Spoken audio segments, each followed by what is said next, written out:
Hello everyone, welcome to Bevins Bricks World, and today we're going to be talking about how you can put some really simply designed fire escapes on the backs of your buildings. And it only requires 4 simple parts. I also want to make a quick note, if city updates are more your thing, don't forget to check out my channel, Bevins Bricks.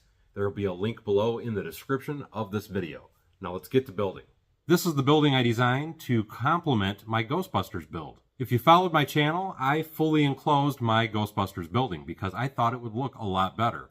And then I added this guy onto the back side of it. And recently, one of my members, Redcoat Kyle, asked me, how do you do fire escapes? So I thought, you know what? Let's make a quick video and show everybody. It uses these 3 simple ladder pieces. 6020, the ladder with 2 clips. 30095, the ladder with 4 clips. Now this last piece is 62113, and it's intended to be installed in a window frame to appear like bars on a jail cell, but I still call it a ladder. And the final piece to the puzzle is the 15712 1x1 modified tile with a clip.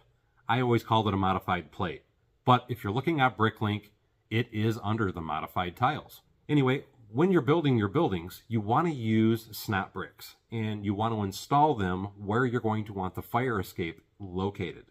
And how you install those snap bricks is you put 7 studs in between them, or 7 bricks, however you want to look at it. And on the front of each one of those, you place the modified tile with clip. And that's what holds this particular assembly together, which is essentially 1 ladder and 2 window pieces. 1 brick and 1 plate below that, you're going to use 1 clip built into the wall, and that's going to hold the bottom platform of the fire escape.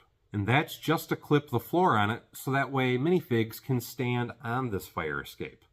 And then you're going to clip 1 more of those window pieces to that part, and the ladder with 2 clips. And before you know it, after you've added a few floors to your building, you have an amazing looking fire escape. The cool thing is, all these parts are in current manufacturing, so you can buy them on Bricklink, and you can also buy them directly from Lego. Now keep in mind there are a lot of really other great techniques. To me, this is the cheapest, easiest, most attractive looking version for the cost.